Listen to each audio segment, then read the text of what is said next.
Good morning, children. I welcome all of you to the online class of maths.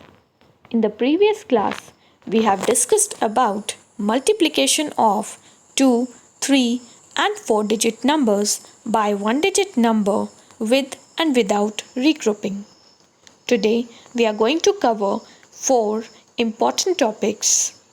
And these topics are continued multiplication, multiplication with 10, 100, 1000, multiplication with 30, 300, etc.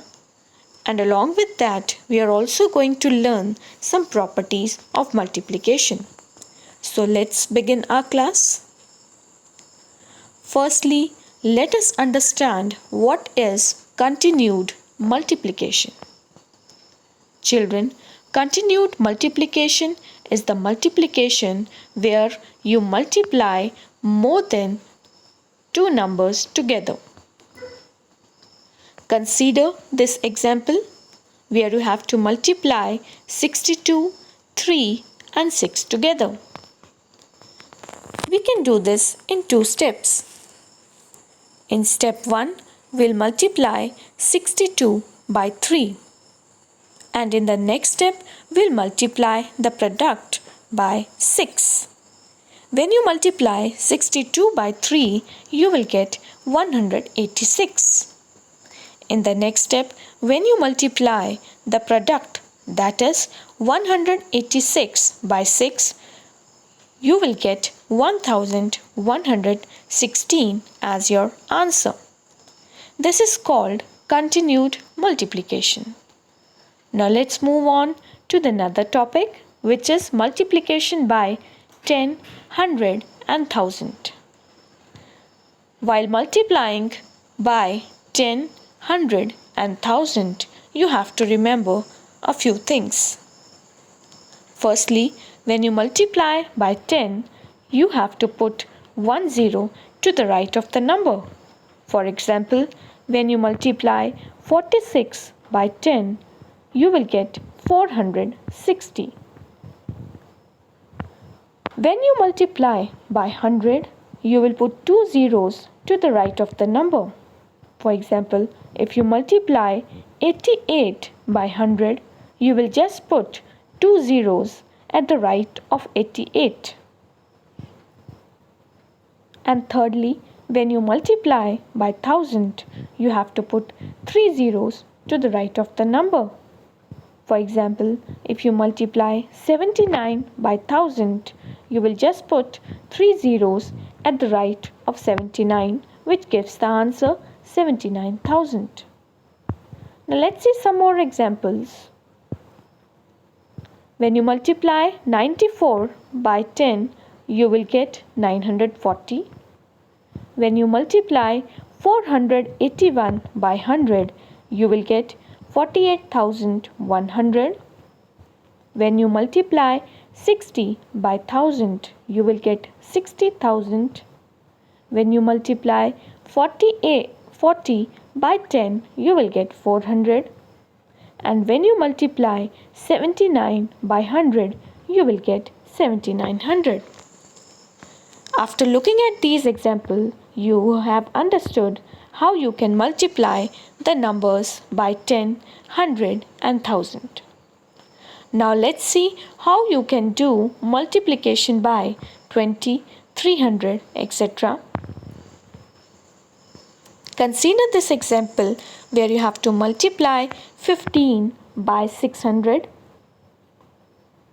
In the first step, you can break 600 and multiply 15 and 6 first. When you multiply 15 and 6, you will get 90. Now, you can put 2 zeros in place of hundreds at the right of 90, which gives the product 9,000. Children, you can also do this sum in this way. First break 600 into 6 and 100. Then multiply 15 and 6. And at the last, add 2 zeros at the right of 90. You can do this sum in any one of the way. Now let's see Another example where you have to multiply 22 by 60. Break 60 into 6 tens and multiply 22 and 6. You will get 132 tens. Now at last, add 1 0 to the right of 132, which gives the answer 1320. Now let's see what are the different properties of multiplication. The first property of multiplication is order property. According to this property, the product of two numbers doesn't change when we interchange the order of the multiplicand and the multiplier. For example, when you multiply 47 and 23 or 23 and 47, the product will remain the same, which is 1081. The another property of multiplication is grouping property. According to this property, the product of three numbers remains the same when the groupings of the numbers is changed. For example, when you are multiplying more than two numbers together. For example, if you are multiplying 16, 8 and 4 together, you can change the groupings of number. The answer, the product, will remain same in any case. The third property of multiplication is with number 1. According to this property, the product of a number and 1 is the number itself. Look at these examples where you have multiplied the numbers by 1 and the product that you get is the number itself. This is the fourth and the last property of multiplication. This is multiplication property with 0. It states that when you multiply any number by 0, you will always get 0. Consider the example where you have multiplied 1467 by 0. You will get 0. 679 when multiplied by 0 gives 0.